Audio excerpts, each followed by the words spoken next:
Meus queridos amigos, muito bom dia a todos. Eu quero dizer da minha alegria de poder estar aqui. Quero agradecer a todos vocês, do fundo do coração, por estarem aqui unidos, juntos, numa bela manhã de domingo, ajudando, prestigiando as atividades do Instituto Espírita Vida aqui em Pernambuco.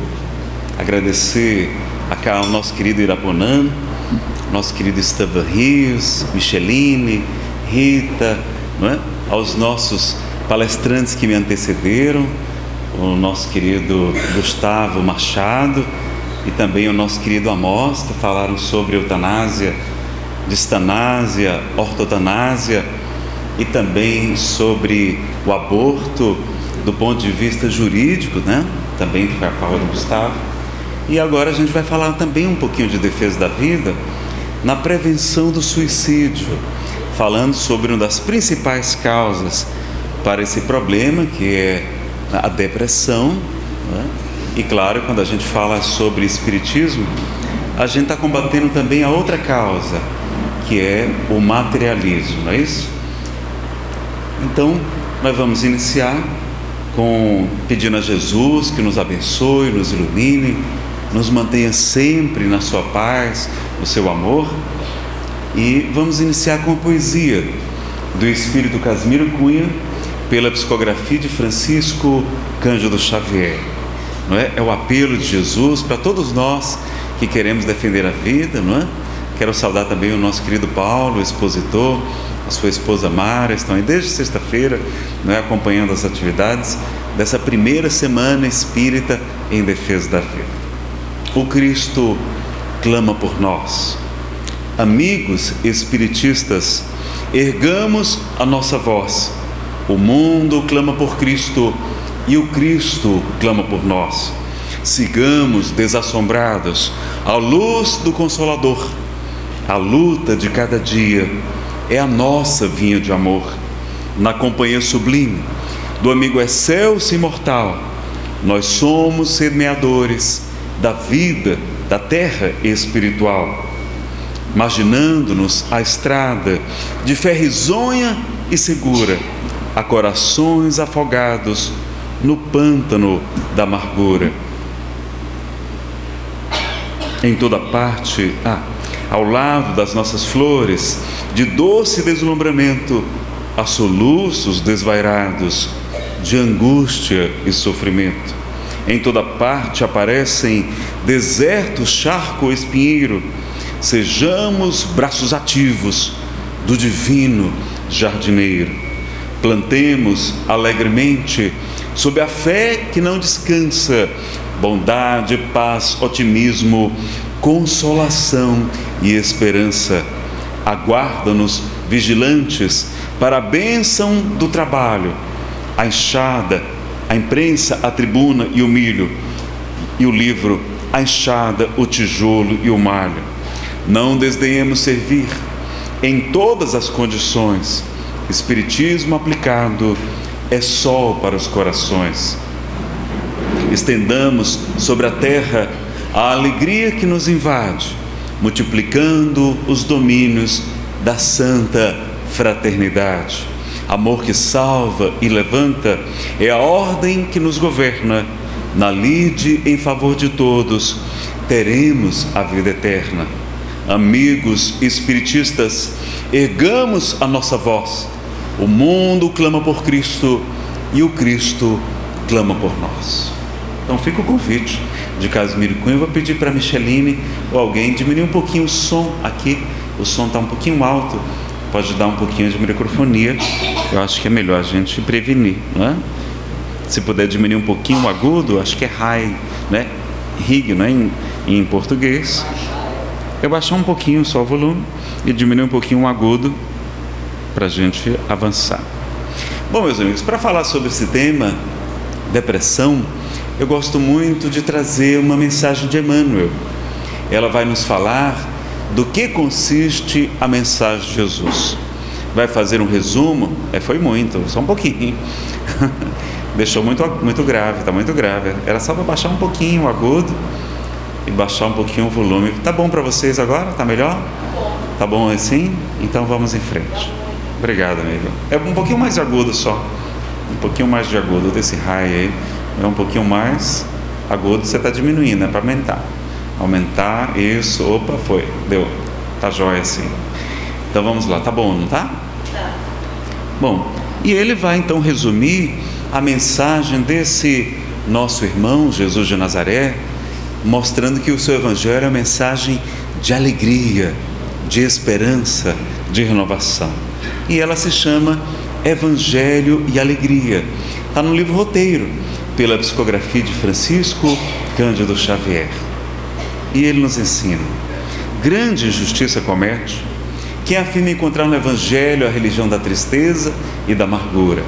Indubitavelmente, sem dúvidas, o sacerdócio muitas vezes, nós mesmos em outras encarnações, né?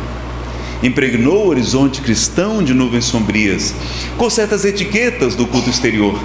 Mas o cristianismo, em sua essência, é a revelação da profunda alegria do céu entre as sombras da terra. A vinda do Mestre é precedida pela visitação dos anjos. Maria, jubilosa, feliz, conversa com o mensageiro divino, que a esclarece sobre a chegada do embaixador celestial. Nasce Jesus, na manjedoura humilde que se deslumbra ao clarão de inesperada estrela. Tratadores rústicos são, pastores, são chamados por emissário espiritual, repentinamente materializado à frente deles, declarando-se portador de notícias de grande alegria para todo o povo. No mesmo instante, vozes cristalinas entoam cânticos na altura, glorificando o Criador e exaltando a paz e a boa vontade entre os homens. Como a gente não sabe como é que eram exatamente essas vozes cristalinas, a gente vai colocar um vídeo de um grupo chamado Celtic Woman. Vocês encontram em DVD, vale a pena conferir o DVD das meninas do Celtic Woman, e também vocês encontram na internet, no YouTube, vocês podem conferir a música Jesus, Alegria dos Homens, de Johann Sebastian Bach. Só ver aqui que o som não está saindo, não deu tempo da gente testar, mas eu já sei o que está de errado. Já vou resolver agora.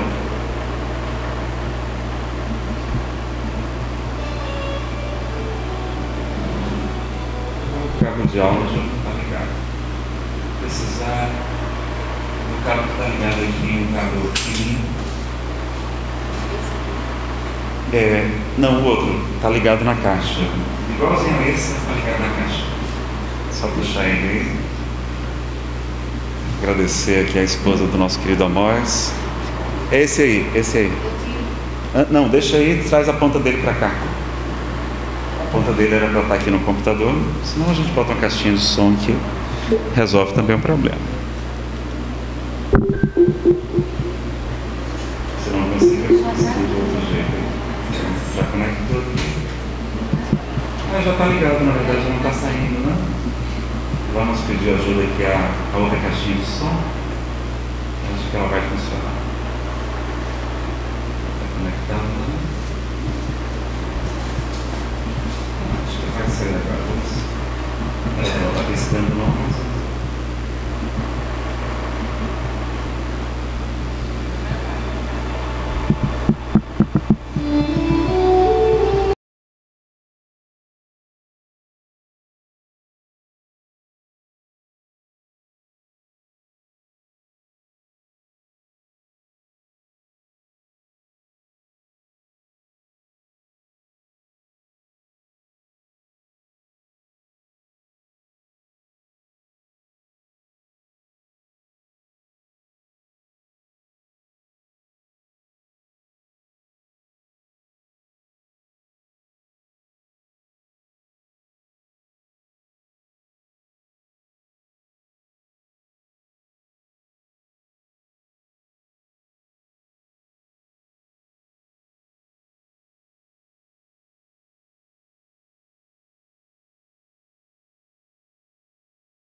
Mais tarde, o mestre inicia o seu apostolado numa festa nupcial, casamento, as bodas de Caná, assinalando os júbilos da família.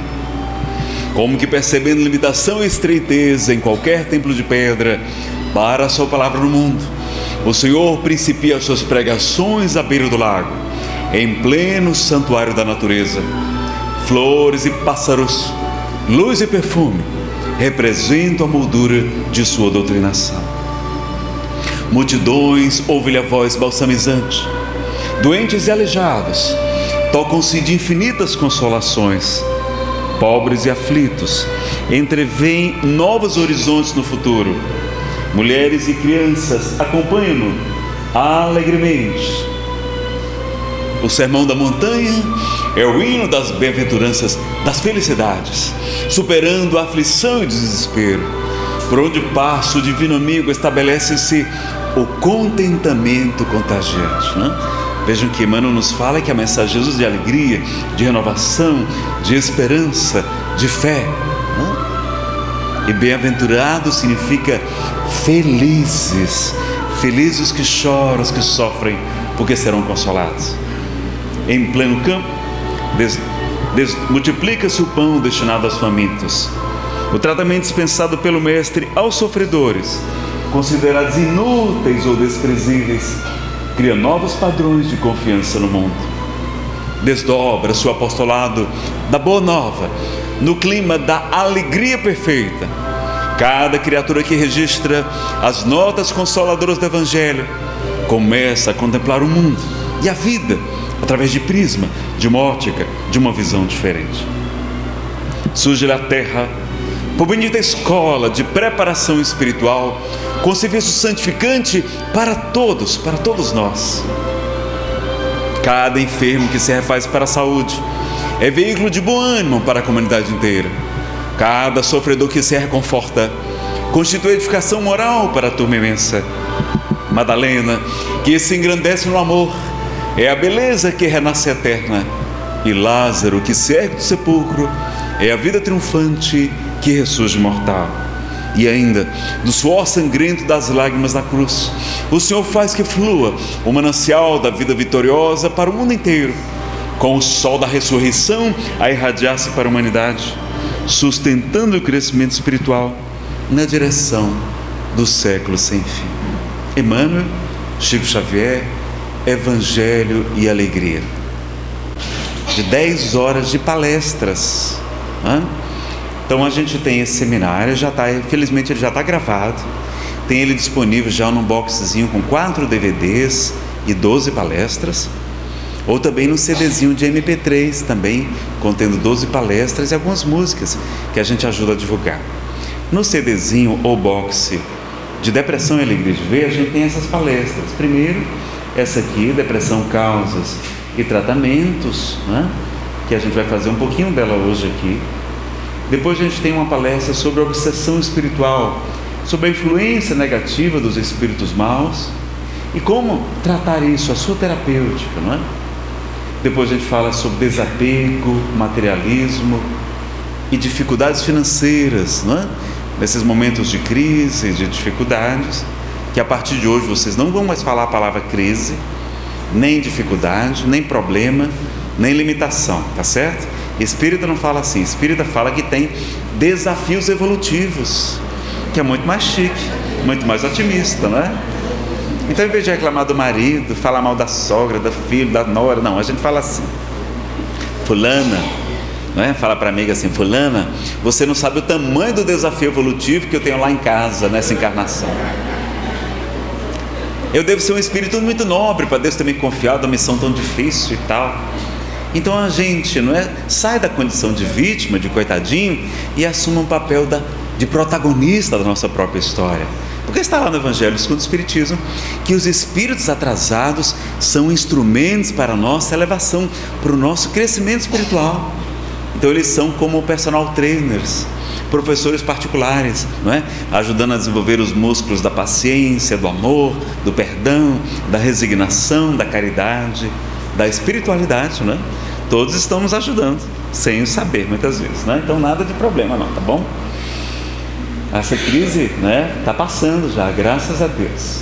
autoconhecimento e iluminação interior, porque a gente precisa saber a nossa vocação, qual a nossa missão aqui na Terra, fazer o autoconhecimento, que é o meu prático mais eficaz, de o homem melhorar-se nesta vida e de resistir aos arrastamentos do mal, como ensina Santo Agostinho. Então a gente fez, essa aqui virou um seminário, porque a gente tem que estudar as várias técnicas, não só a revisão diária de Santo Agostinho, mas a gente vai buscar na psicologia, nos conhecimentos Sufi e outros, como fazer também autoconhecimento. É muito importante a gente buscar o autoconhecimento e a iluminação interior, não é? Conhecereis a verdade vos libertará. Então também um conhecimento sobre nós mesmos. Outra palestra também, todas elas de mais de 1 hora, só sobre depressão e mediunidade, porque Allan Kardec, no livro A Gênese, ele vai dizer, no item chamado A Vulgarização da Mediunidade, que a profecia de Joel estaria se cumprindo nesses dias, quando ele nos fala assim, está lá no Antigo Testamento e também em Atos dos Apóstolos, no final dos tempos, não é final do mundo, da vida, não é final de um período, de uma época, quando a terra deixa de ser um mundo de expiação e provas e passa a ser um mundo de regeneração. Eu derramarei do meu espírito sobre toda a carne, vossos filhos, vossas filhas profetizarão, darão comunicações mediúnicas, vossos velhos terão sonhos, vossos jovens visões, até vossos servos profetizarão, mostrando que a mediunidade, ou pelo menos a sensibilidade, a influência dos espíritos, ia ficar mais comum nesse período de transição planetária, que a gente já está vivendo. É como se fosse um alerta, né? Deus permite isso para ajudar a gente a buscar ajuda, porque a gente está tão distraído, não é? Fala-nos o Evangelho que no final dos tempos muitos estarão distraídos, não estarão ocupados com aquilo que é verdadeiramente importante, que é buscar primeiro, não só, mas primeiro o reino dos céus e a sua justiça, e tudo mais vos será acrescentado. Então ter essa consciência que a depressão vem para nos ajudar também. Se a gente descobriu que a depressão está tentando nos ensinar, nós vamos dar um gigantesco salto na nossa evolução espiritual. Divaldo Franco, no seminário sobre Francisco de Assis, São Francisco, vai dizer que depois que ele é preso, quando ele vai, antes da sua missão, não é, para uma guerra contra a cidade vizinha, a Perúngia, ele fica preso, passa muita fome, muito frio. Depois que a sua família paga um resgate e o traz de volta à sua cidade, Assis, ele vai ficar 1 ano acamado, doente. Nós estávamos no século XII, eles não sabem o que é que Francisco de Assis tinha, mas Divaldo Pereira Franco vai dizer que Francisco de Assis passou 1 ano acamado com depressão. E foi naquela noite escura de quase 1 ano que Francisco vai descobrir qual é a sua verdadeira missão aqui na Terra, e vai viver o Evangelho de Jesus como ninguém jamais houvera vivido antes. Se torna o homem cristianíssimo, e nunca mais vai ter depressão. Vivia cantando, louvando, agradecendo a Deus por tudo, pelo irmão Sol, pela irmã Lua, pela irmã Água, por tudo, até pela irmã Morte. Ele vai agradecer. Então vejam, não é? Que a gente é a chamada depressão iniciática. A depressão é bom para fazer a gente parar, porque a gente só quer saber de novela, de futebol, de tragédias nos jornais, né, do consumismo. A gente precisa de Black Friday, né? Que às vezes é Black Fraud, né? Então vejam, é Black Friday, dá um break. Será que a gente está precisando de tudo isso? Vamos ter mais consciência no consumismo. Então vejam, né? É bom para a gente parar, fazer então a jornada íntima e fazer a grande transformação, não é? É importante também a gente saber. Então por isso que talvez hoje tenha tanta depressão. Será que não é mais sensibilidade mediúnica? Nós hoje somos quase 500 milhões de pessoas sofrendo de depressão, de transtorno bipolar. Antigamente tinha depressão, mas desse jeito não. Síndrome do pânico, eu nunca tinha ouvido falar de síndrome do pânico há 20 anos atrás, 30 anos atrás. Anorexia nervosa, dependência química a níveis assustadores, esquizofrenia, abortos, né? Suicídios, 1 milhão de pessoas cometendo suicídio por ano. Será que não é obsessão espiritual? Então a importância da gente compreender essa questão também e conhecer a doutrina espírita para saber como lidar com a obsessão, com a influência negativa dos espíritos atrasados. Auto-perdão, felicidade sem culpa, é muito importante a gente se perdoar, como os meninos estavam falando aqui, não é? O nosso querido Gustavo, a importância da gente se perdoar, porque o sentimento de culpa, vai dizer Manuel Filomeno de Miranda, é a principal tomada, o plug mental que permite a obsessão espiritual, e ainda provoca a auto-obsessão, a gente mesmo se obsediando. Então, meus amigos, nós temos todo o direito de errar, mas temos o dever de reparar os nossos erros. E a gente aprende na doutrina espírita que o nosso karma é dinâmico, que o bem que a gente faz modifica o nosso karma. Veja que Kardec jamais usou a palavra karma na codificação, ele sempre vai preferir dizer lei de causa e efeito, porque o bem que a gente faz modifica, porque a caridade, como a epístola de Pedro nos ensina, não é? Sobre Jesus, que a caridade cobre uma multidão de pecados. Porque muito amou, seus pecados foram perdoados, vai dizer Jesus, a mulher considerada pecadora na casa de Simão, o fariseu. O Filho do Homem tem o poder de perdoar os pecados. Então a gente pode e deve se perdoar. E arrepender, do grego, significa metanoia. Metanoia é mudança de mente, é mudança de pensamentos, é reforma íntima. A importância de mudar o pensamento, não é? Veja que Jesus falou que um espírito mau, ao deixar a sua casa, ele sai a vagar pelo deserto, e ao saber que a sua antiga moradia está toda limpa, toda adornada, ele retorna trazendo outros 7 espíritos piores do que ele. Então a gente tem que mudar o pensamento, deixar o passado passar.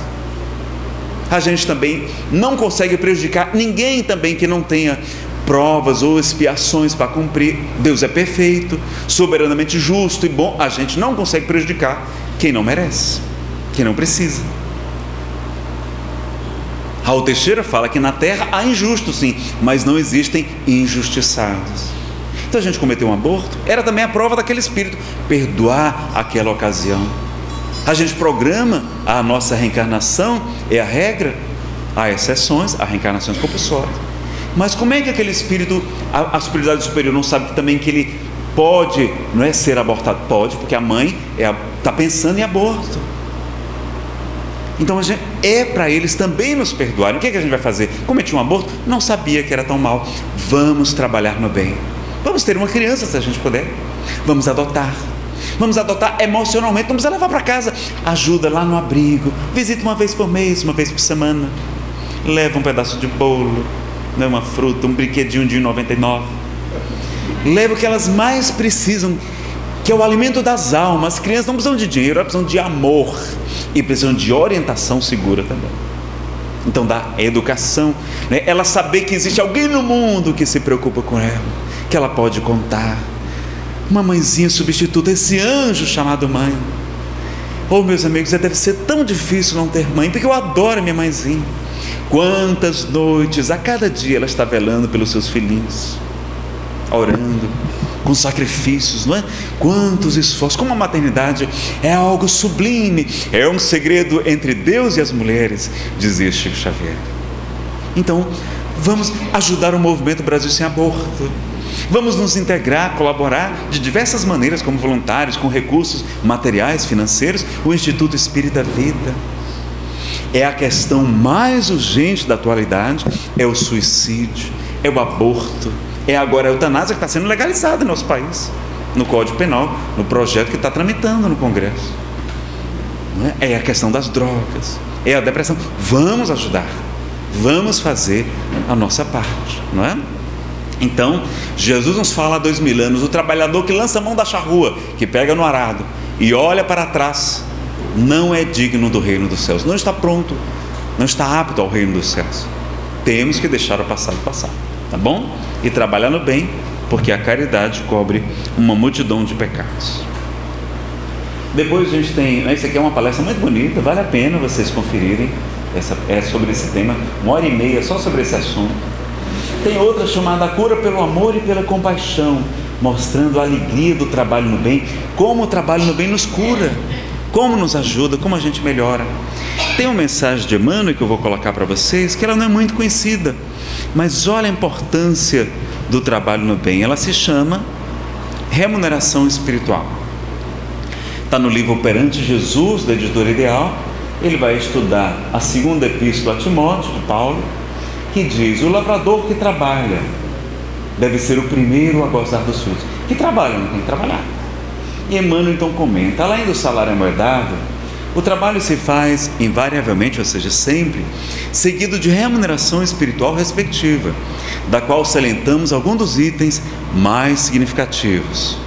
O trabalho acende a luz da experiência, ensina-nos a conhecer as dificuldades e problemas do próximo, induzindo-nos, levando por isso mesmo a respeitá-lo.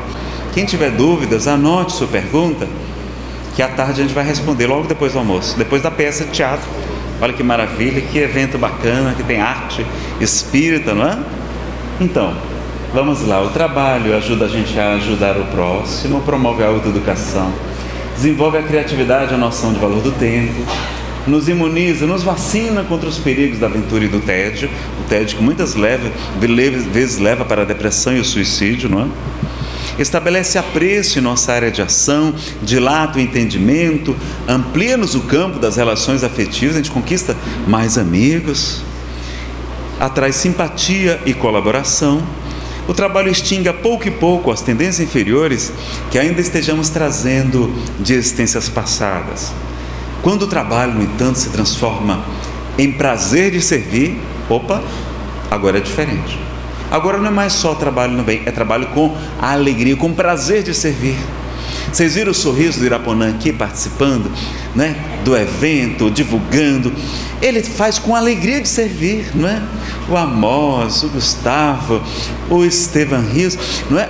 Tão feliz, eles não fazem com pesar, não é? É muito bom poder ajudar, poder estar entre amigos, reunidos por essa doutrina que nos fala de Jesus novamente, não é? Aí quando a gente trabalha com prazer de servir, não é? Surge o ponto mais importante da remuneração espiritual. Toda vez que a justiça divina nos procura no endereço exato para a execução das sentenças que lavramos contra nós próprios, segundo as leis de causa e efeito, se nos encontra em serviço ao próximo, manda a divina misericórdia que a execução seja suspensa por tempo indeterminado.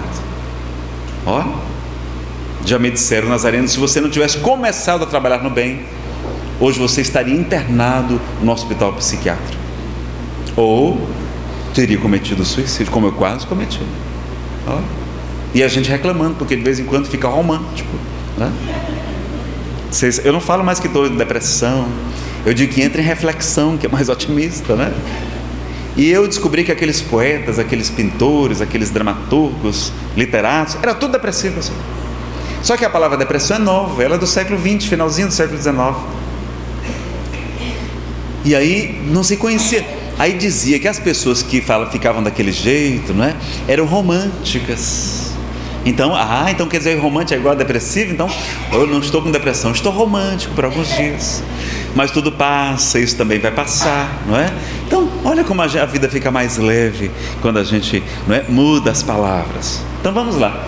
E quando ocorre em momento oportuno o nosso contato indispensável com os mecanismos da justiça terrena, eis que a influência de todos aqueles a quem, porventura, tenhamos prestado algum benefício, aparece nosso auxílio, já que eles se convertem, né, se transformam em advogados naturais de nossa causa, amenizando as penalidades em que estejamos incursos ou suprimindo-as de todo o nosso karma, toda a nossa programação de sofrimento, se já tivermos regado em amor aquilo que devíamos em provação ou sofrimento para retificação e tranquilidade em nós mesmos. Reflitamos nisso e concluamos que trabalhar e servir em qualquer parte ser-nos-ão sempre apoio constante e promoção à vida melhor. Remuneração espiritual de Emmanuel Chico Xavier. Então vejam a importância do trabalho no bem, não é? E quem lembra qual é a melhor maneira de afastar os maus espíritos? Vocês lembram qual é a melhor maneira de afastar os maus espíritos? A prece? Não. mas escutei alguma coisa que eu gostei. Está lá no capítulo 23 da Obsessão dos Médiuns, né?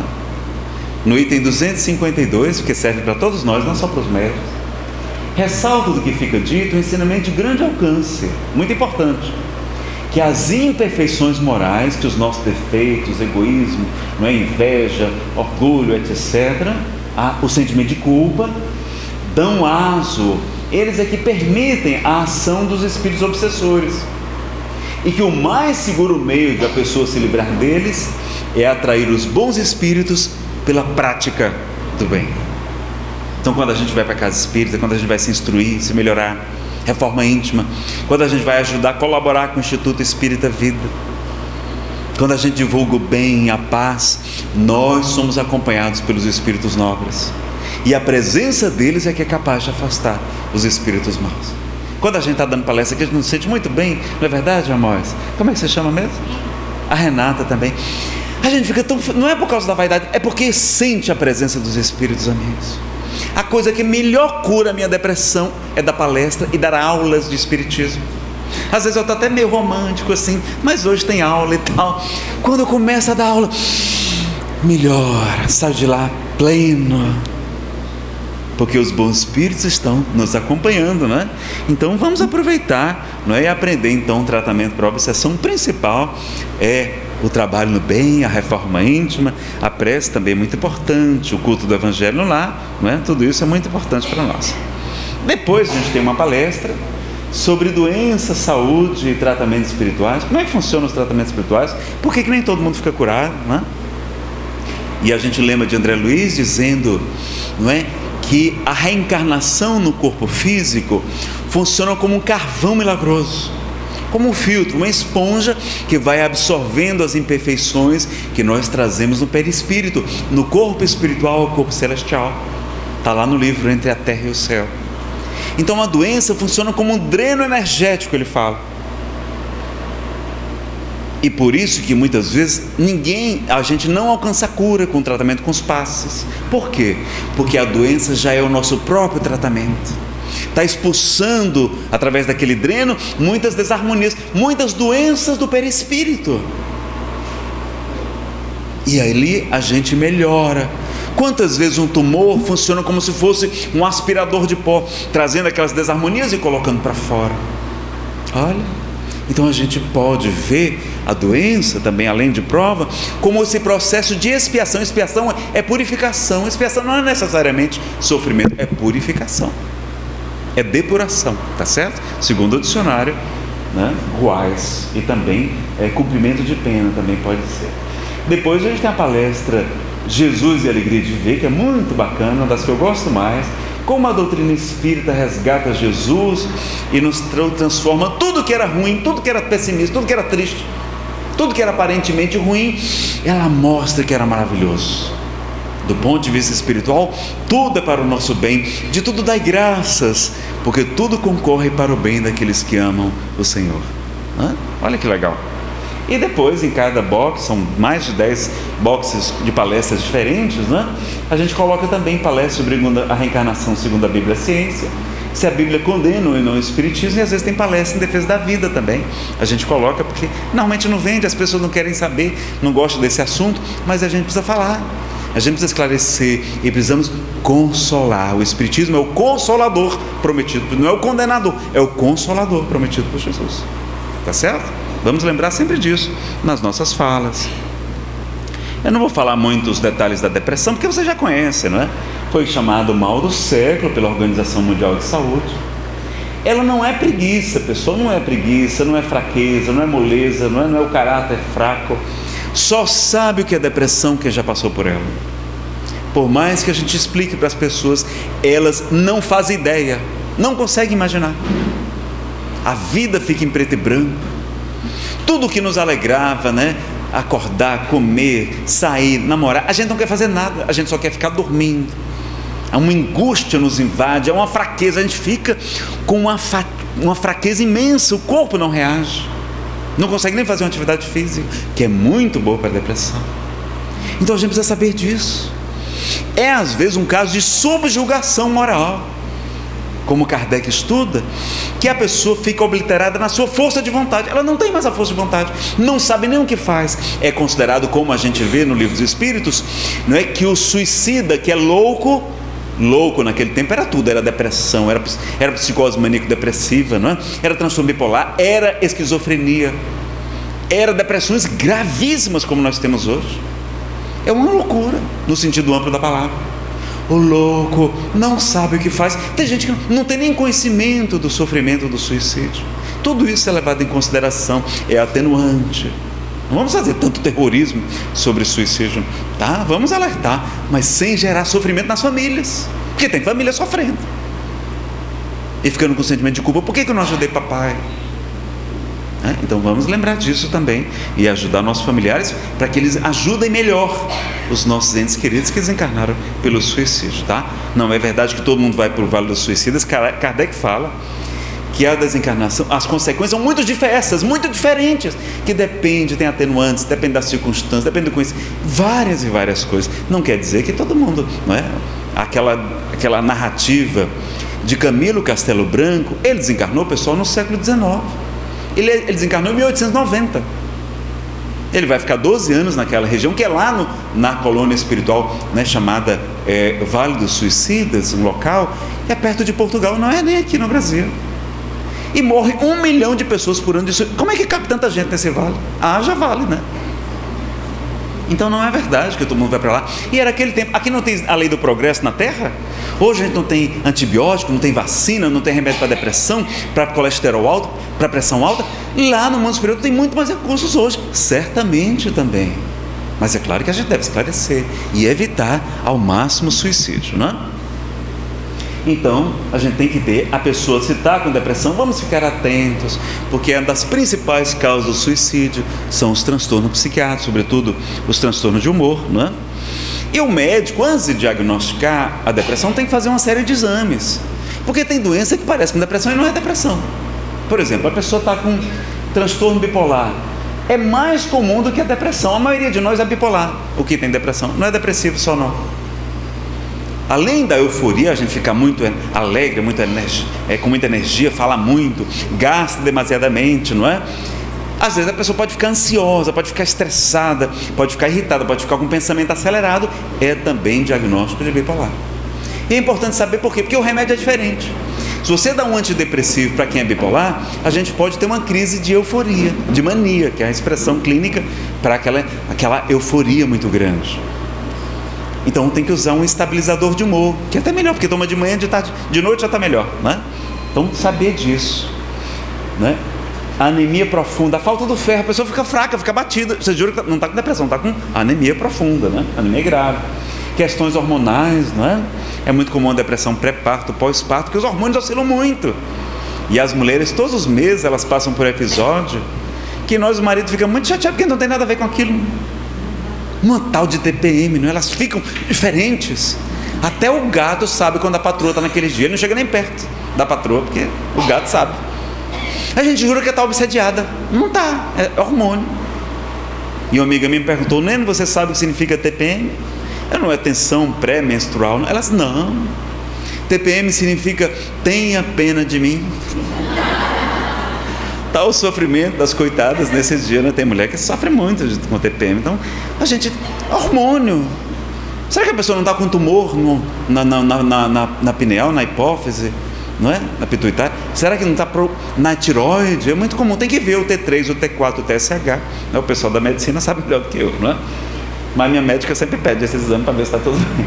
A vitamina B12 é muito importante para o psiquismo também, a cianocobalamina. Verminose, a pessoa está com verme.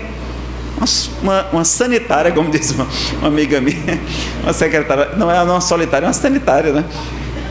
Tem que estar com verme, está fazendo uma quimioterapia, um tratamento médico mais profundo. A pessoa vai ficar, não está com depressão, ela está fazendo um tratamento médico.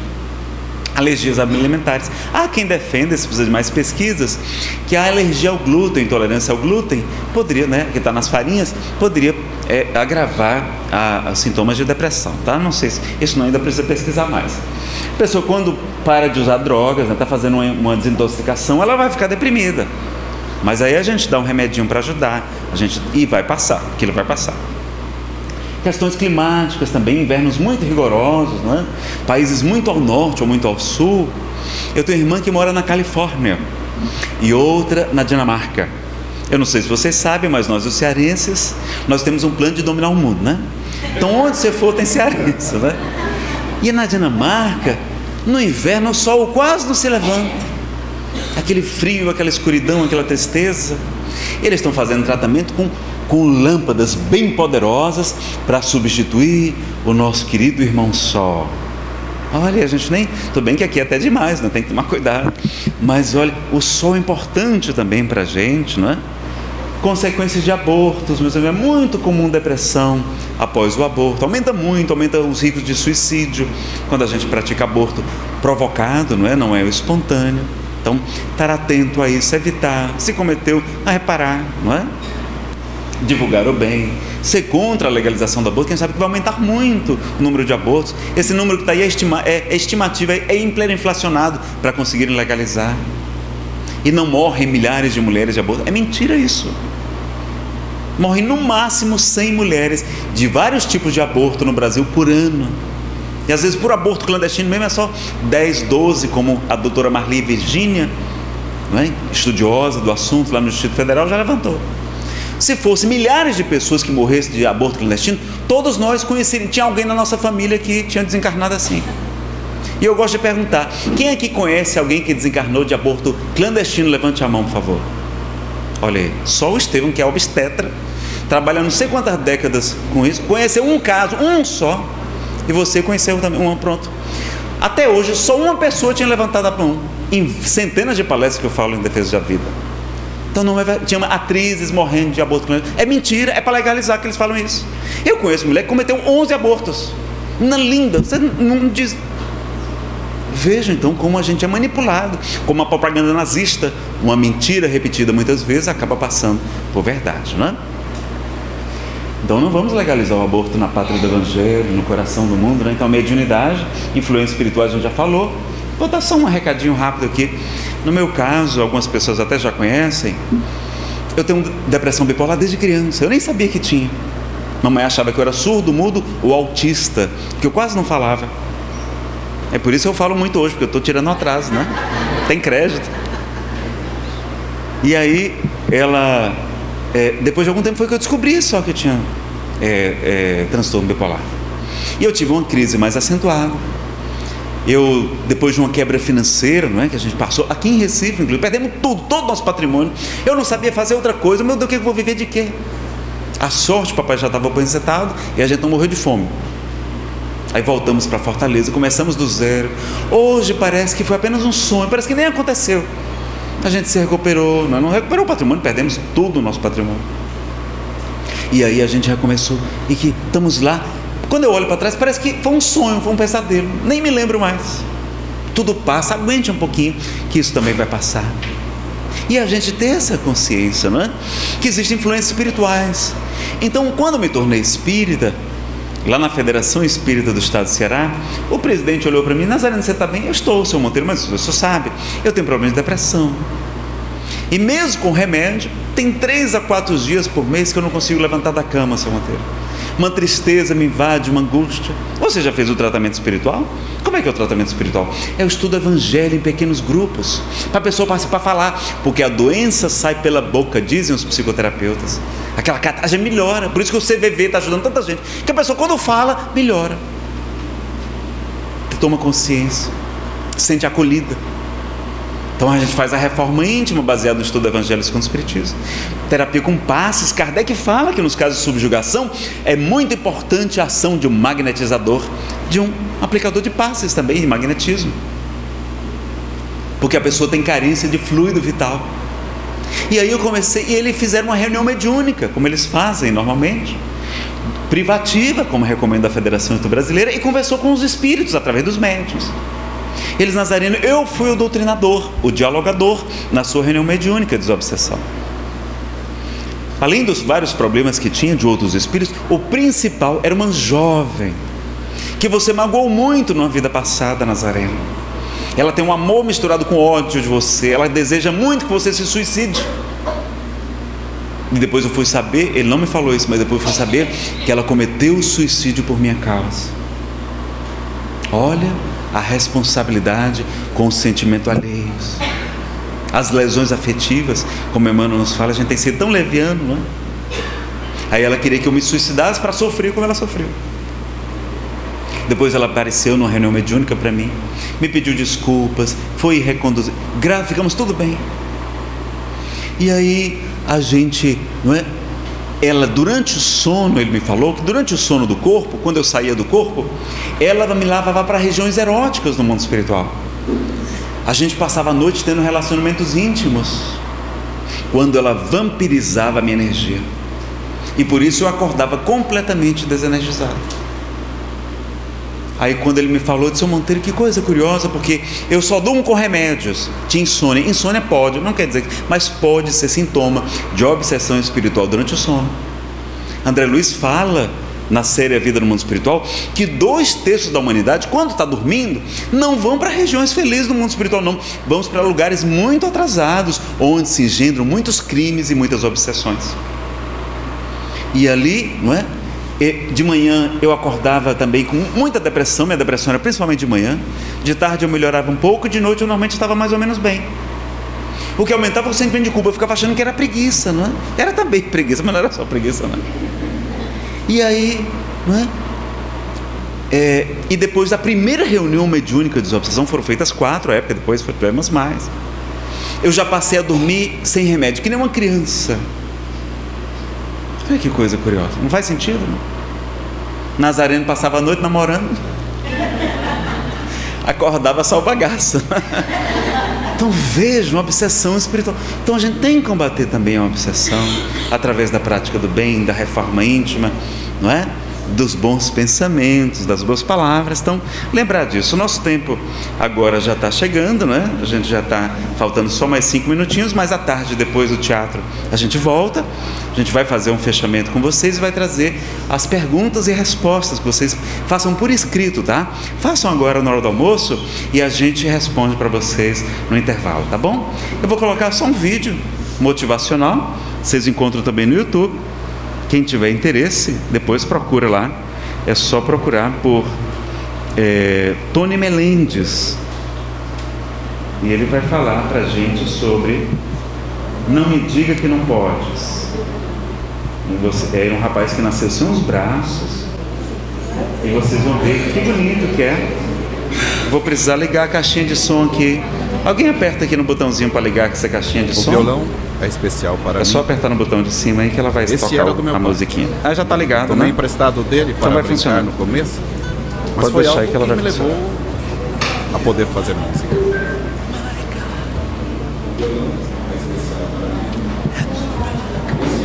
Eu sou Tony Melendes. Nasci na Nicarágua, porém vivi quase toda a minha vida nos Estados Unidos. Sou cantor e guitarrista. Vim para os Estados Unidos porque era um menino sem braços. Medicina da Nicarágua não era tão avançada em remédio talidomida. Foi dado para minha mãe quando ela estava grávida de mim. Me deixou assim. Nasci assim, sem braços. Quando pequeno não entendia que não tinha os braços. Mas logo as crianças gritavam quando me viam: olha, o menino sem braços! E eu me doía muito o coração. Doía muito. Quando jovem, eu aprendi a fazer tudo com os braços. Eu queria ajudar a mim mesmo e ajudar as pessoas da minha família. Tenho 2 irmãos, meu irmão trabalha comigo. Meu pai já morreu, mas mamãe ainda é viva. Pai e minha mãe se sacrificaram muito para criar seus filhos. Meu pai deixou seu país para cuidar de mim e dizia: você tem que tratar-se. Eu sempre sonhava em casar, mas as jovens se assustavam e diziam: um rapaz sem os braços! Porém, um dia eu conheci uma jovem belíssima, chama-se Leia, é a minha esposa. Eu sempre sonhava em casar. Desejávamos uma família e como não podíamos ter filhos, tivemos que adotar. Fomos a El Salvador e adotamos uma menina. E na Nicarágua adotamos um menino.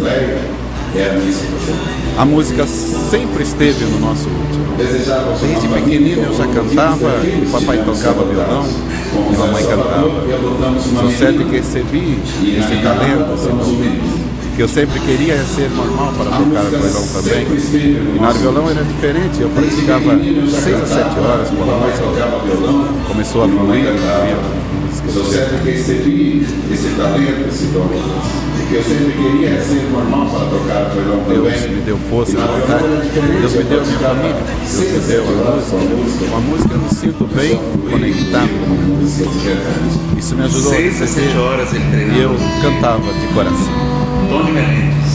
Algumas pessoas perguntavam: Tony, por que você tem esse tão inteiro? Eu respondo: porque tem essas coisas, porque eu tenho a minha vida, porque tenho a minha família preciosa, porque tenho um coração feliz que quer cantar, quer dançar e quer viver a vida. E eu agradeço a meu Deus porque Ele fez assim. E aos olhos de Deus, porque tem essas coisas, porque tenho a minha vida, porque tenho a minha família preciosa, porque tenho um coração feliz que quer cantar, quer dançar, quer viver a vida. E eu agradeço a meu Deus porque Ele fez assim. Aos olhos de Deus, Ele vai se apresentar ao Papa João Paulo II em Los Angeles, 1987.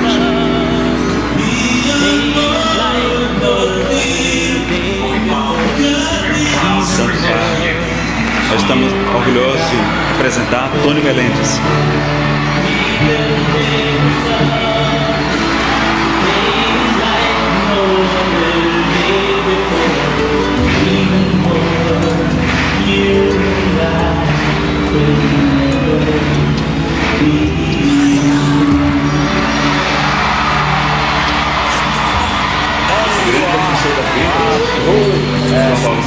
Courageous young men, you are giving hope for us. My wish to you is to continue giving this hope all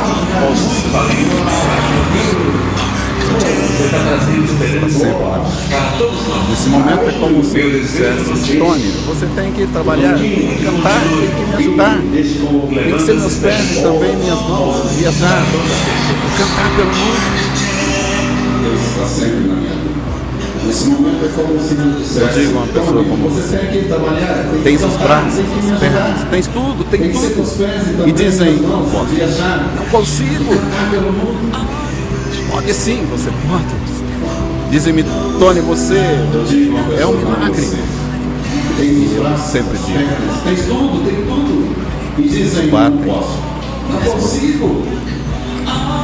Pode sim, você pode. Quando levanto as mãos, dizem-me: Tony, você isso para mim é um milagre. E eu sempre digo: por favor, não me diga que não pode. Não me diga que não pode. Porque podem sim fazer muito. Quando levantam as mãos. E muito mais. Isso para mim. Levantem-se e digam: eu quero, eu posso, eu vou mover-te para frente. Tem o mundo inteiro que está só esperando você dizer sim. Eu quero, eu posso, eu vou mover-te para frente. Tem um mundo inteiro que está só esperando você dizer sim. Vamos dizer sim à vida, desde a concepção até a morte natural. Meus amigos, se Tony Melendes conseguiu fazer tanto, né? Mesmo com tantas limitações, vamos lembrar de Jesus quando Ele nos fala no seu Evangelho: não está escrito, vós sois deuses? Olha lá, vós sois deuses e filhos do Altíssimo, todos vós. Podereis fazer tudo aquilo que eu faço e muito mais se o quiserdes.